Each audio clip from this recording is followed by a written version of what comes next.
usted abra su corazón, que apague el teléfono, que lo ponga en modo avión, que no se vaya a distraer, que usted pueda respetar la palabra del Señor y concentrarse y ponerle actitud.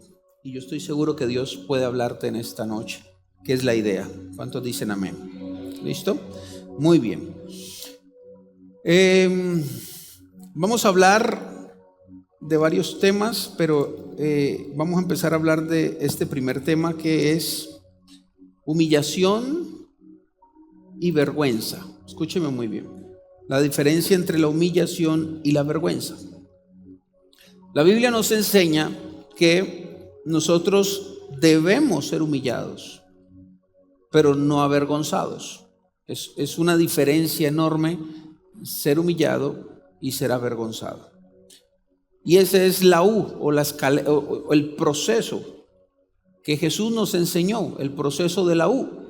La U es que Jesús, estando a la diestra del Padre, sentado en el trono, en lo más alto, en la posición más alta, digno de adoración, de exaltación, decide hacer el proceso de la U. Desciende, se vuelve hombre, muere en una cruz, baja hasta el Seol, dice la Escritura, hasta abajo, hasta el infierno, y dice que de allí, de su punto más bajo, vuelve y empiece la ascensión hasta que vuelve y llega a su lugar. Ese es el proceso de la U. Empiezas arriba, bajó hasta un punto más bajo y volvió y subió. Y eso es bíblico y se determina como el que, y Lucas lo dice. Vamos a Lucas capítulo 14, versículo 11. Habla de la humillación, que la humillación tiene algunas virtudes. La humillación trata nuestro ego, trata nuestra dependencia. La humillación es bíblica, escuche esto. Hacer el proceso de la U es necesario. Todos tenemos que hacer ese proceso de la U. Todos, absolutamente todos. Aunque considero que es mejor doblarle las rodillas a Dios que doblárselas a algún proceso o alguna dificultad. ¿Cuántos dicen amén a eso? De alguna otra forma pasamos por ese proceso de la U, pero creo que es más sabio cuando uno tiene el Espíritu Santo doblarle las rodillas a Dios y no a los hombres. Doblarle las rodillas a Dios y no a las dificultades. Doblarle las rodillas a Dios y no a los procesos tan difíciles que a veces pasamos. Amén. Lucas 14:11 dice así. Lucas capítulo 14, versículo número 11 dice así. Porque 14:11. Pues aquellos que se exaltan a sí mismos, escuche esto, que se exaltan a sí mismos, serán humillados, y los que se humillan a sí mismos serán exaltados. Principios bíblicos impresionantes. El que anda buscando exaltación propia, pues va a terminar con el efecto contrario, será humillado, ¿no? Pero el que se humilla voluntariamente será exaltado. El proceso de la U, una decisión voluntaria, el proceso de Jesús de la U, de empezar en el trono, bajar hasta el infierno, imagínense, y volver a subir y tomar su posición. Entonces, este principio es muy claro. Ojo, el que se exalta a sí mismo, el que busca reconocimiento, el que se cree y tiene un concepto más alto de sí mismo del que debe tener, pues de alguna otra forma va a ser doblegado. Pero el que se doblega será exaltado. Por eso la Biblia dice que Él le da honra al que honra da. Él da honra al que honra da. Y ese es el proceso de la humillación, mantenernos siempre con un concepto correcto de nosotros mismos, pero también de las demás personas. Entender de que la exaltación viene cuando has sido procesado, cuando has sido humillado, cuando has doblado tus rodillas, cuando has reconocido a Dios en tu vida. Cuando has pasado por procesos y en esos procesos, en vez de desquitarte con Dios, con el sistema, con la vida, con la injusticia, hay capacidad de humillarse y de reconocerse a Dios. Y yo creo que si usted en algún momento ha pasado por un proceso de estos, creo que también has salido de ese proceso, si no, no estuvieses aquí. Y hablemos de cosas injustas, cosas malucas, Hemos pasado y no las podemos negar, pero también hemos visto cómo Dios nos ha exaltado y nos ha sacado en victoria. Porque de eso se trata la vida. La vida se trata de cosas injustas, lo hemos dicho muchas veces, de cosas que a veces no entendemos, pero al final el que pasa siendo humillado, el que reconoce a Dios, el que tiene un corazón humilde, al final Dios lo exalta. Dios lo exalta. ¿Cuántos dicen amén a eso? Dígale al que está al lado, ¿qué quieres? ¿Exaltación propia o humillación? Ese es el principio. Amén. Cuando hablamos de esto, de la necesidad de ser humillados por el proceso de reconocer a Dios, de aprender a doblar nuestras rodillas, por eso aquí se ora 10 minutos antes de cada culto, jueves y domingo, de rodillas, se ora de rodillas. Por favor, no pierda la costumbre de orar de rodillas. Es muy importante orar de rodillas. La otra es la vergüenza. La vergüenza. La vergüenza sí no es bíblica en el sentido de alguien justo. Habla el Salmo de que los hijos de Dios no serán avergonzados. Habla que los hijos de Dios no caerán en vergüenza, que su fe no será avergonzada. Seremos humillados, es una cosa, pero ser avergonzado es otra cosa. Ahora, tenemos claros que pasamos cosas injustas y en medio de esos procesos injustos pasan muchas cosas, pero la promesa es de que al final Dios nos va a exaltar. El que honra será honrado. Dios va a sacarnos adelante en medio del proceso, eso es claro, pero al final tú no vas a ser avergonzado. Puedes pasar por la sombra de valle y de muerte, de vergüenza, de que vas a tener un momento difícil donde todo el mundo te ataca, todo el mundo te acusa, nada sale, pero eso es un proceso. La promesa es que al final tu fe, tu devoción, tu amor, tu entrega, tu servicio, no va a ser avergonzado. No vas a pasar por la vergüenza. Y la Biblia habla de esto. Y quiero hablarles de la vergüenza, de esa palabra que todo el mundo evita. Nadie quiere ser avergonzado.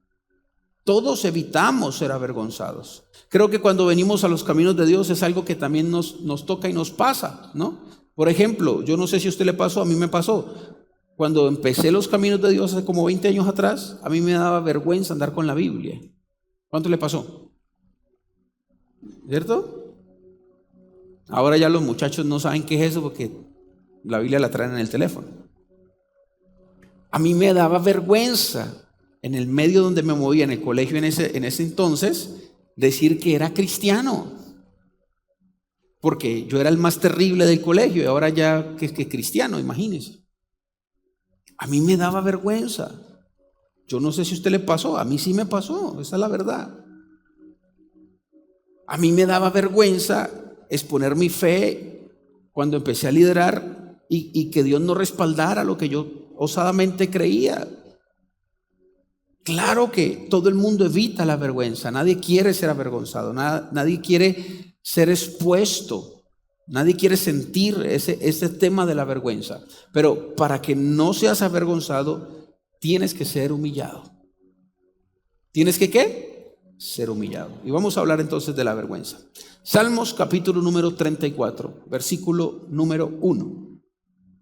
Salmos 34, versículo número 1 al 9. Vamos a leer 9 versículos. Este salmo es impresionante. Al final vamos a escuchar una canción de este salmo. Escuche muy bien, dice así la escritura: bendeciré a Jehová en todo tiempo. Su alabanza estará de continuo en mi boca. En Jehová se gloriará mi alma, lo oirán los mansos y se alegrarán. Engrandeced a Jehová conmigo y exaltemos aún a su nombre. Versículo número 4: busqué a Jehová y él me oyó, dice la escritura, y me libró de todos mis temores. Qué espectáculo. Los que miraron a él fueron alumbrados y sus rostros no fueron avergonzados. Este pobre clamó y le oyó Jehová y lo libró de todas sus angustias. El ángel de Jehová acampa alrededor de los que le temen y los defiende. Gustad y ved que es bueno Jehová. Dichoso el hombre que confía en él. Temed a Jehová, vosotros sus santos, pues nada falta a los que le temen, dice la Escritura. Este salmo se escribió en un momento difícil de David, como la mayoría de los salmos, que fue difícil. Era una guerra ahí con Abimelech, un tema ahí bien complejo. Y es obvio, se nota por las palabras de David su estado emocional, pero también se nota un sentido de victoria, de confianza, de entender de que el que busca a Dios, como dice aquí, el que adora a Dios, el que no se deja llevar solo por lo que siente, el que es humilde, el que es manso, el que aprende a sonreír en medio de los tiempos difíciles. Todo eso dice el versículo. El que nunca ha perdido la capacidad de levantar sus manos, adorar, exaltar a Dios en medio del momento difícil. El que el diablo no le robó la virtud de buscar a Dios. Porque es que el enemigo quiere robarte esa virtud de que busques a Dios en los momentos difíciles de tu vida. Y la promesa que dice David en el versículo 4 es: cuando yo busco a Dios, Él me oye. Y cuando Dios te oye, te libra de los temores. El temor a la vergüenza, el temor a los ataques, el temor a la mentira, el temor a que te cuestionen, el temor en que se te levante todo en contra. David pasó por ahí y lo vio. Pero también dice el versículo número 5 que los que miran a Dios van a recibir iluminación, van a ser guiados. Los que miran a Dios van a tener una señal, van a saber moverse, van a saber qué es lo que se viene, por dónde caminar. Hay luz cuando buscamos a Dios. ¿Sabe qué me impresiona con mi esposa? Que lo hablábamos ayer, cómo Dios ha traído una unción de anticipación a este lugar. ¿Qué es una unción de anticipación? Es que Dios habla lo que va a pasar.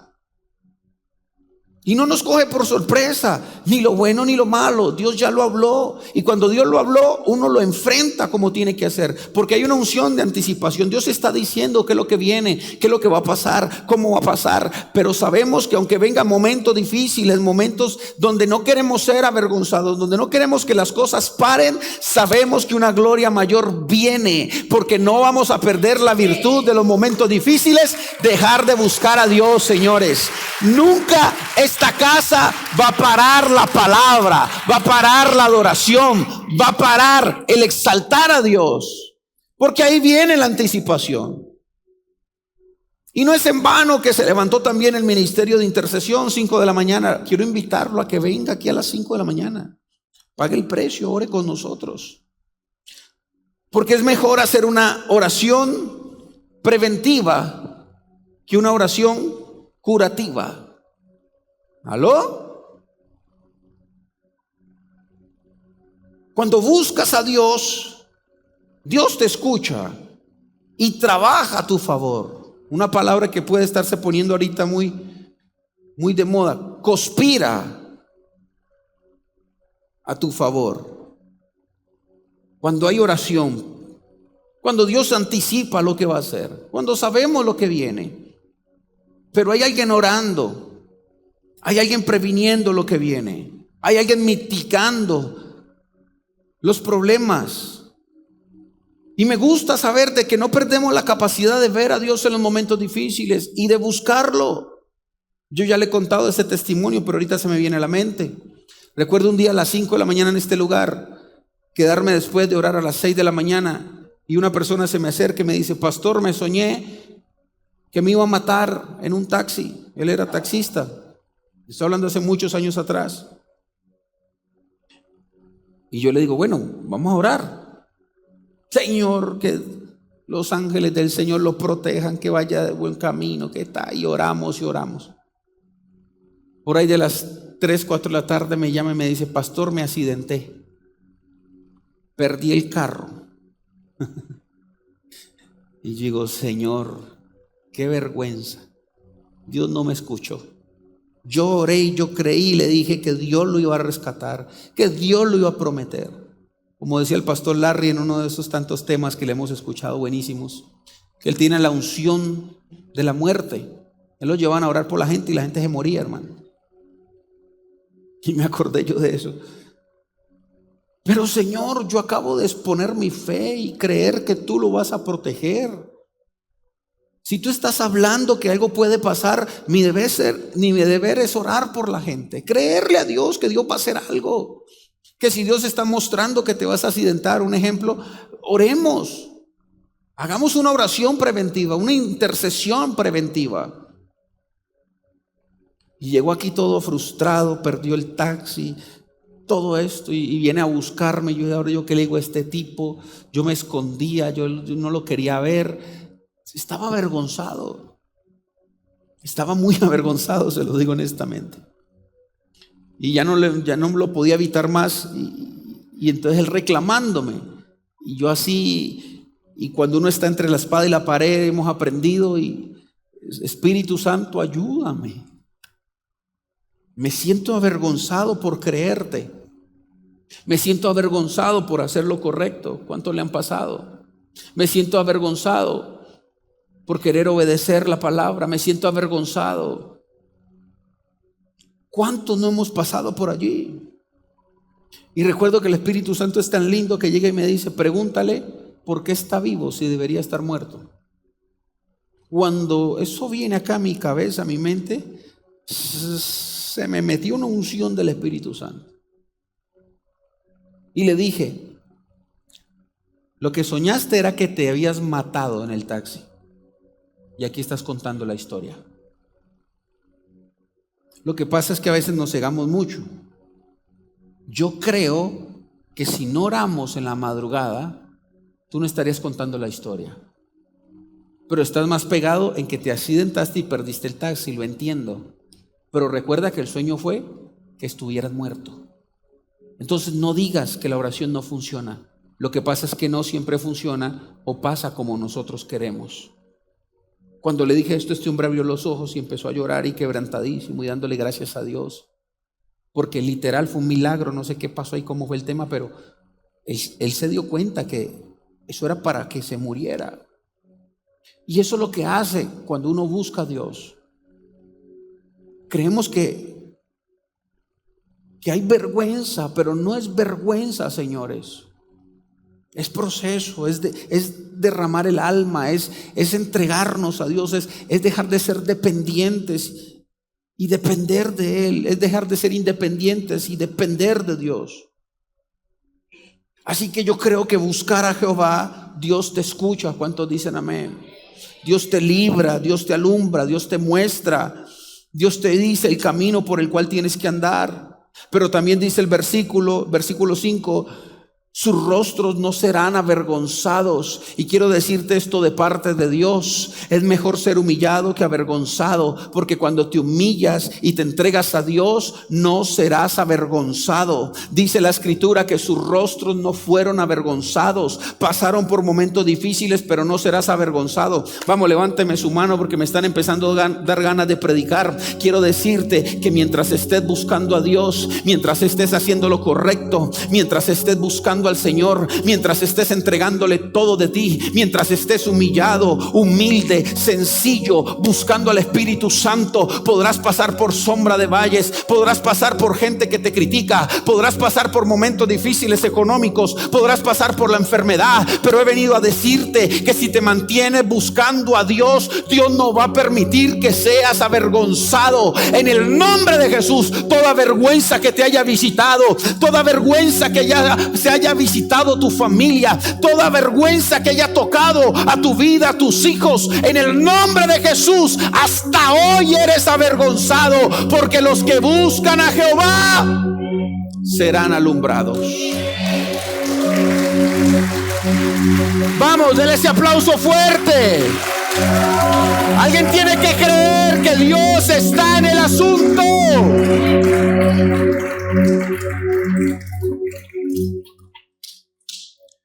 Versículo 6. Este pobre clamó y le oyó Jehová. No dejes que nada en este mundo te robe la virtud de buscar a Dios. Estoy aterrado, hermano. Como cada vez que pasa algo, lo primero que haces es dejar de orar, dejar de creer, dejar de congregarte, dejar de ir a la palabra. Todo conspira en contra de tu relación con Dios. Todo conspira para que no tengas intimidad con Dios. Todo conspira para que no vayas a la palabra. Todo conspira para que lo que empieces no lo termines. Hoy vencí un gigante tremendo, quiero contarle. Vi por allá unos libros que me compré hace unos meses atrás. Me compré como 5 libros. Y había uno que lo había dejado a mitad. Y yo dije, hoy me lo termino de leer todo. Porque hay que romper esos ciclos de dejar todo a medias. ¿Cuántos dicen amén? Hay gente que empieza cosas y no la termina. Hay gente que empieza un libro y no lo termina. Hay gente que empieza sirviendo y se va. Hay gente que se congrega una semana y ya no se congrega más. Todo tiene importancia en tu vida, menos lo que realmente importa. Todo conspira para que tú seas una peor persona. Todo conspira para que tú no tengas ritmo con Dios. Todo conspira para que empiece todo muy bonito, pero al final te canses y abandones el camino. Así que en el nombre de Jesús vamos a salir de ese letargo espiritual de que lo que no empezamos, lo que empezamos no lo terminamos. De ese letargo espiritual de estarnos desquitando inconscientemente con Dios y echándole la culpa de todo. No funciona así, que tú estés en un problema y dejes de orar. Tabla del 1, lo hemos hablado 1000 veces. Si estás en un problema, busca más a Jehová. Ahí está la dirección. Pastor, es que estoy angustiado, es que usted no sabe lo que estoy pasando. La gente siempre piensa que uno vive no sé dónde, como que uno no pasa problemas también. Mire lo que dice el texto. Este pobre clamó y le oyó Jehová. ¿Y qué pasa cuando la gente clama y cuando Dios sale a tu encuentro? Dice la Biblia, me libró de todas mis angustias. Es decir, este hombre buscaba a Dios angustiado. Salmo 103 también lo muestra. Dice, alma mía, busca a Jehová. No se te olvide tus beneficios. Claro que estaba angustiado, claro que tenía temor, claro que estaba en un momento emocional difícil. Pero a veces somos demasiado emocionales. A veces somos demasiado apegados a las emociones, a las personas, a lo que hicieron, a las cárceles, a lo que hablamos, lo que hemos dicho. Y cuando se acerban las emociones, quedas deshabilitado para tomar decisiones. Pero la primera decisión que ya tomaste fue dejar de buscar a Dios. Porque si no estás de acuerdo, deja de buscar a Dios. Porque si las cosas no salen como Dios te ha dicho, deja de buscar a Dios. Porque si te sientes deprimido, deja de buscar a Dios. Porque si estás enojado, deja de buscar a Dios. Porque si no te salió bien las cosas, deja de buscar a Dios. Porque si estás feliz, se te olvidó Dios también. Y David nos enseña de una forma magistral cómo se busca a Dios cuando se está angustiado. ¿Cómo se busca a Dios cuando las cosas no salen bien? Porque aprendió que cuando Dios habla, la angustia se va. ¿Cuántos dicen amén? Me acuerdo de mi pastor en Costa Rica que me decía, cuando me había enojado, me decía, le falta oración. Porque cuando usted va y no pierde la virtud de buscar a Dios, ahí te regulas. ¿Cuántos dicen amén a eso? Ahí te regulas. Dios es experto en librarte de tus angustias. He dicho que Dios es experto en librarte de tus angustias. He dicho que Dios sale a tu encuentro. He dicho que Dios puede con lo que estás sintiendo. He dicho que Dios puede con lo que está pasando dentro tuyo. tranquilo, alaba a Dios, busca a Dios. Todo está bien si estamos en las manos de Dios. Si tienes una palabra, lo tienes todo, iglesia. Si buscas a Dios y Dios te habla, lo tienes todo. Pero se lo he explicado 1000 veces. Uno va a Dios angustiado y uno siente que no pasa nada. Uno va afligido y uno siente que no pasa nada y no pasa nada. Por supuesto que usted siente que las cosas no pasan, pero pasan. Tienes que ver que algo pasa cuando buscas a Dios. Él aligera nuestra carga. ¿Cuántos se acuerdan de esa prédica? Él aligera tu carga. Él te hace fuerte para que la puedas llevar. Todo lo que puedas vivir sin Dios te va a matar, te va a destruir. Pero todo lo que vivas con Dios te va a hacer una mejor persona, te va a hacer más fuerte, te va a hacer un mejor pastor, una mejor líder, un mejor cantante, un mejor padre, un mejor hijo. Te va a hacer mejor. Porque Dios nunca avergüenza a sus hijos y los libra de sus angustias. ¿Cuántos dicen amén? Pero esto me encanta porque hemos estado hablando del tema angelical. Acá en la intercesión, versículo número 7 dice: el ángel de Jehová acampa alrededor. Los ángeles, los hemos dicho, los ángeles son servidores de Dios, son los ejecutores de la voluntad de Dios. Los ángeles, por más de que quieran negarlo, la gente que no entiende lo espiritual. Sé que se le dio un mal manejo anteriormente. Sé que la gente terminó adorando a los ángeles, hablando con los ángeles. Entiendo que todo eso se dio, y por cuanto se le dio mal manejo, entonces nos privamos de trabajar con los ejecutores, con los que hacen la voluntad de Dios, con los siervos de los hijos de Dios, dice Hebreos.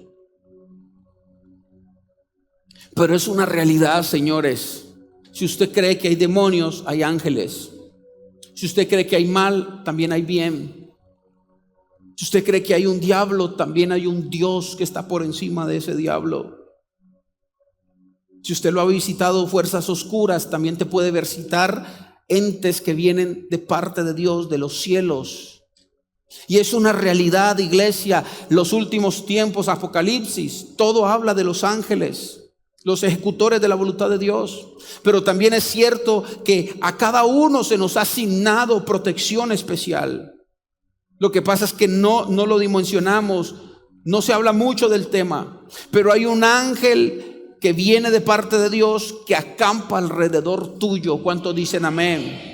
No estás solo, decía un pastor. Ellos están aquí no para adorarlo, sino para adorar con nosotros al Padre Celestial. Están aquí para ejecutar la voluntad de Dios. Hay un ángel de parte de Dios que ha sido asignado a tu vida para protegerte, para guardarte, para librarte de todo mal. Y no es que el ángel tenga poder por sí solo, es que Dios lo mandó a protegerte, a guardarte, a estar contigo. Hay un ángel de guerra que está peleando tus batallas y tú no te das cuenta. Tú crees que estás solo, tú crees que tú caminas solo, tú crees que cuando todo se te viene estás solo. No, señores, hay un ángel que está acampando alrededor tuyo. Hay un ángel que se para detrás de ti para protegerte, para cuidarte, para brindar asistencia de parte del cielo para tu vida. Así que no temas, porque aunque sientas que vas por la sombra de valle de muerte, señores, Dios envió un ángel para protegerte. Dios envió un ángel para no permitir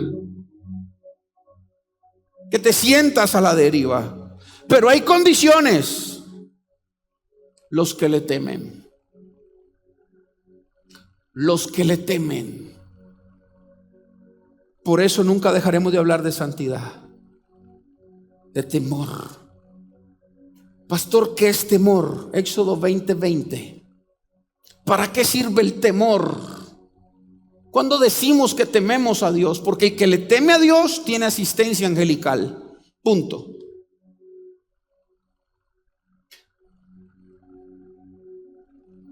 Sencillo. Los que tienen asistencia angelical son aquellos que tienen temor. ¿Y qué es temor? Moisés respondió al pueblo: no temáis, porque para probarlos vino Dios, y para que su temor esté delante de vosotros, para que no pequéis. Parece un trabalengua. Primero dice que Él vino, les dice no teman, y después dice Dios vino para que teman. Otras traducciones dicen no tengan miedo, porque Dios, ahí está, nueva traducción viviente, no tengan miedo, le respondió Moisés, porque Dios ha venido de esta forma para ponerlos a prueba y que su temor hacia Él les impida pecar. Dios se presentó y la gente le dio miedo. Le dijo a la gente, no, Dios no vino para que usted tenga miedo. Dios vino para que usted tenga temor. ¿Y qué hace cuando hay temor? Por eso cuando hay temor de Dios dice, usted no peca. Usted no cae tan fácil. Usted no retrocede. Usted no se entrega tan fácil a la tentación. Usted lucha, usted se pone los guantes. Usted pide asistencia del cielo, pero no se rinde tan fácil. Yo no cuestiono de que usted tenga algunas cosas que tenga que mejorar en su proceso, pero hay gente que se rinde muy fácil. Cuando el temor de Dios está para impedirte pecar, cuando hay temor de Dios usted no hace las cosas mal, cuando hay temor de Dios usted lucha en su mente, cuando hay temor de Dios usted no lo hace porque sí, así de fácil, señores. Y cada vez que Dios está viendo esa actitud en tu vida, que tienes un temor reverente, que tú quieres respetar a Dios en tu mente, quieres respetar a Dios con tus manos, quieres respetar a Dios cuando tu esposa no está, quieres respetar a Dios en tu celular, cuando Dios sabe que hay alguien que quiere respetarlo, que no cede tan fácil al pecado, dice, ahí está mi ángel, el ángel de Jehová acampa alrededor tuyo, te guarda, te protege. Podrán venir muchos ataques a tu vida, pero alguien que no se rinde tan fácil al pecado tiene un ángel que lo protege. Uno de los libros más impresionantes que yo me he leído, que no le voy a decir el nombre porque ese libro, si usted no está bien, grabe ese libro. Habla de la historia de una bruja. Yo lo he contado aquí varias veces. Y esta bruja se doblegó porque ellos se doblegan espiritualmente, salen. Dependiendo del rango de la bruja, ellos pueden tomar distancia. Es decir, si es una bruja de alto rango, se puede distanciar kilómetros de su cuerpo, doblegarse. Pero cuando están empezando en el tema, las brujas se despliegan en el barrio, en unas cuadras y todo eso. De hecho, yo le he contado, hace unos años atrás tuvimos una experiencia cuando vivíamos acá en Bosques, terrible. Fui a ministrar a una persona que estaba con un tema de brujería. Había una bruja que venía de México y hablaba mexicana, y había otra que venía de Medellín. Cuando yo me di cuenta que sabía que estaba hablando con brujas de alto rango, se doblegaban. Y esta bruja, dice la Biblia, que se doblegó con un poco de brujos más y fueron en la madrugada a matar a un pastor, a su familia, porque el pastor estaba predicando, Dios lo estaba usando para hacer algo, y eso era impedimento para su maldad. Y cuando ellos llegaron a matarlos, a hacer las cochinadas que hacen los brujos, se dieron cuenta que alrededor de esa casa habían unos gigantes con alas. Los llama a los ángeles eslabonados, que también son los ángeles protectores. Y estos ángeles estaban hacia afuera, dándole la espalda a la casa, rodeando la casa, y eslabonado significa que se hacían así. Y esta bruja, como era una bruja poderosa, dice el libro, entraba y los ángeles se reían y las desafiaban a entrar, pero la bruja no podía y no podía y no podía. Y le decían, ¿quiénes son ustedes? Que yo no sé quiénes son ustedes. Porque yo no puedo tocar a esas personas y yo he matado a varias gente. Y ahí fue donde empezó su proceso de conversión, cuando se dio cuenta que había alguien que tenía más poder que el Dios que ella le servía y que la odiaba.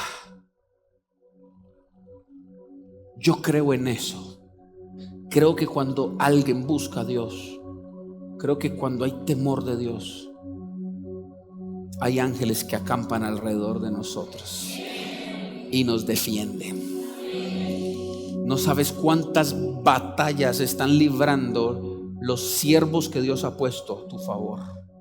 No sabes de cuántas cosas te ha librado Dios y usted ni cuenta se ha dado. Por eso le digo, confíe, viva para Dios, sirva a Dios, cuide su corazón. no se rinda ni se entregue al pecado así tan cobardemente. Estos pastores, cuenta la historia del libro, que ni cuenta se dieron. Estaban tomando cafecito, estaban comiendo, estaban viendo peliculitas, estaban felices y no sabía todo lo que estaba pasando espiritualmente. Por eso la Biblia dice que Él manda a sus ángeles a acampar alrededor tuyo. ¿Cuántos dicen amén? Y te defienden en el nombre de Jesús. Dice el versículo número 8, en Reina y Valera, Salmos 34, 8. Gustad, disfrutad. 8, Salmos 34, 8. Gustad y ved que es bueno Jehová. Dichoso el hombre que confía en Jehová. Dígale que está al lado, dichoso si le crees y confías en Dios. Hay gente que cree hasta cierto momento, o cree que cree pero no cree. Y hay gente que cree pero no confía. Hermano, si usted cree y confía, usted ora creyendo, pero cuando está en el ejercicio tienes que confiar. Dios hará todo lo que tú no puedas hacer.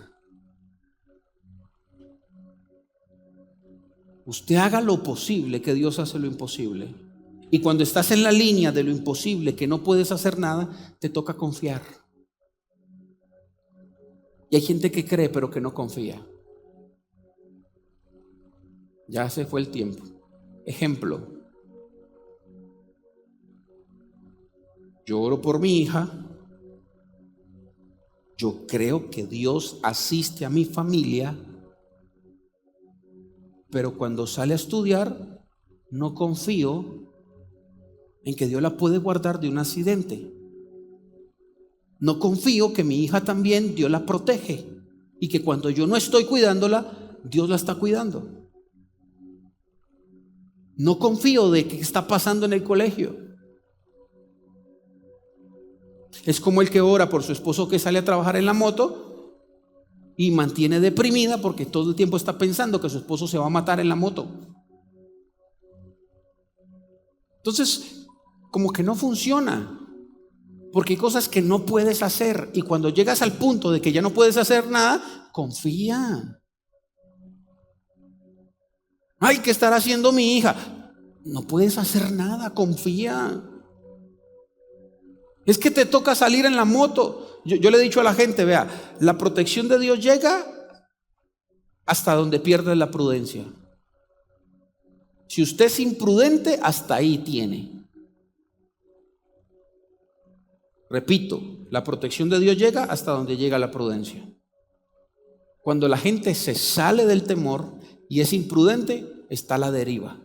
Es decir, si yo tengo que ir a 100 kilómetros por hora en el carro y voy a 130, no venga usted acá de cabezón a decir que Dios tiene que protegerte cuando usted está siendo imprudente. Repito, así funciona. La protección llega hasta donde llega tu prudencia. Pero si yo voy a 100 como dice la norma, yo tengo que ir confiado. Yo no puedo ir con miedo que me van a robar, que me van a asaltar, que me van a violar, que yo no sé. Hay gente que tiene un pavor y quiere ministrarte miedo que yo no lo permito. A mí si algo me da rabia es eso. Y mi esposa lo sabe. Ay, que miedo de qué. Ay, es que nos podemos accidentar. Ay, ¿qué es esa falta de confianza, señores? Usted manténgase sabio y prudente, y hasta donde llegue su prudencia, créale a Dios que Él tiene el control de tu vida y que Él te protege. Pero si usted se sale de la prudencia y empieza a hacer cosas que no están bien, obvio que va a ir mal. Entonces hay gente que por imprudente les pasa cosas, y que ¿dónde estuvo Dios? Dios estuvo hasta donde fuiste prudente. Porque queremos manipular a Dios.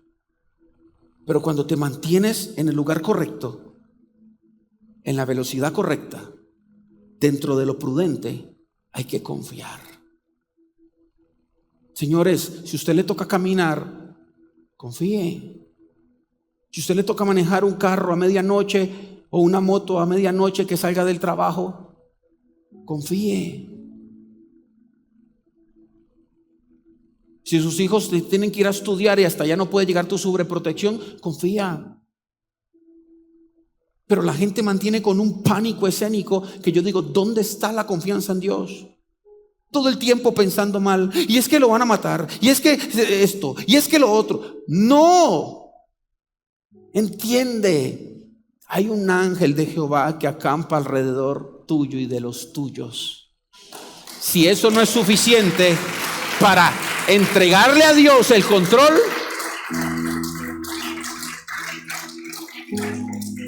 colóquese de pie, por favor. Esther capítulo número 9, versículo número 1. La historia rápidamente. Alguien había decretado algo malo para el pueblo. Había un Amán que quería destruir el pueblo de Israel. Y sabe, cuando uno hace la transición de una iglesia profética, que es lo que estamos haciendo, uno sabe que se empieza a enfrentar a enemigos más grandes. Uno sabe que se empieza a meter en otros lugares. Por eso el ataque, por eso tanta cosa que se ve en el ministerio.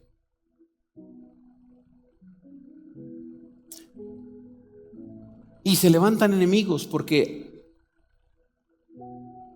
tus enemigos son del tamaño de tu nivel. Por eso Dios no permite que usted sea tentado más de lo que usted puede soportar. Es un principio bíblico. Entonces quiere decir que todos los enemigos que tú tienes están al nivel de ser derrotados por ti.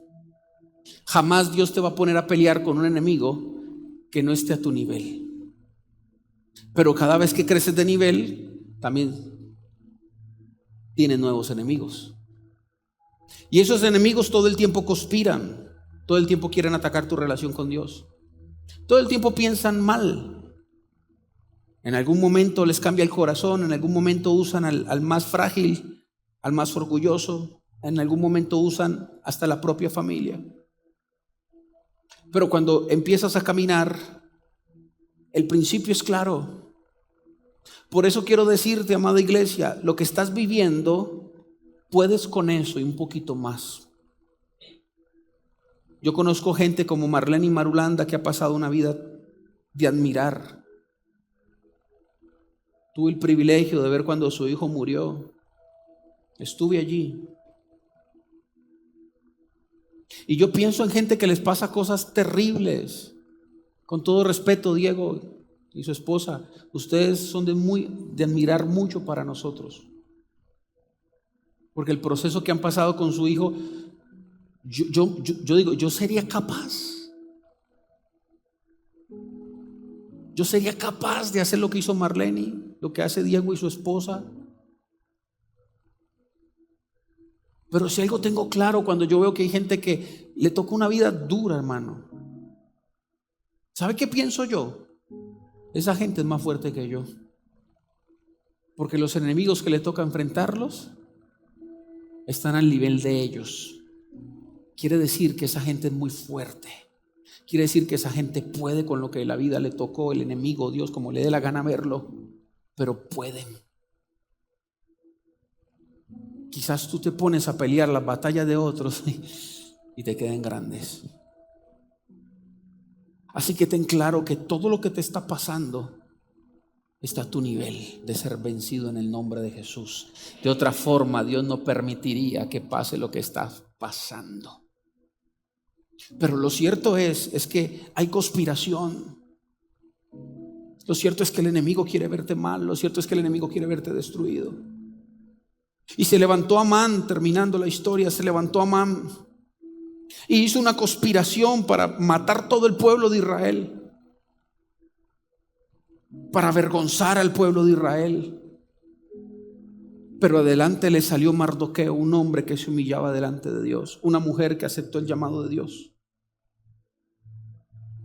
Y dice la escritura, versículo número 1, Esther capítulo 9, versículo número 1, y con esto terminamos, se lo prometo. Así que el 7 de marzo, ¿por qué fechas estamos? En estas fechas el pueblo judío celebra esta fiesta. La fiesta donde recuerdan lo que usted va a leer aquí. Los 2 decretos del rey entraron en vigencia. Ese día los enemigos de los judíos tenían la esperanza de dominarlos, pero ocurrió todo lo contrario. Fueron los judíos quienes dominaron a sus enemigos. No, si yo digo esto en otra iglesia, la gente tumba el techo. 7 de marzo y estamos ¿a qué? A 12, la semana pasada fue. El pueblo judío recuerda a través de una fiesta que para estas fechas tenían que estar muertos, que para estas fechas tenían que estar siendo dominados por sus enemigos, los que conspiran, los que se levantan en tu contra, los que vienen con enfermedad, los que vienen con división, los que vienen con fracaso en el matrimonio, los que vienen a querer matarte, a querer destruirte, a querer dominar. Para esta fecha había una conspiración para tu vida. Tú no deberías estar aquí, deberías estar muerto, deberías estar en un hospital, deberías estar enterrando a tus hijos, deberías estar siendo avergonzado, deberías estar enfermo, tirado en una cama. Para esta fecha el enemigo había conspirado algo contra ti. Pero para esta misma fecha el pueblo recordaba que Dios hizo todo lo contrario a lo que sus enemigos pensaban que iban a hacer. Ellos pensaron que iban a dominar, pero fueron dominados. Ellos pensaron que iban a acabar con nosotros, pero nosotros en el nombre de Cristo acabamos con ellos. Y hoy celebramos que sucedió todo lo contrario.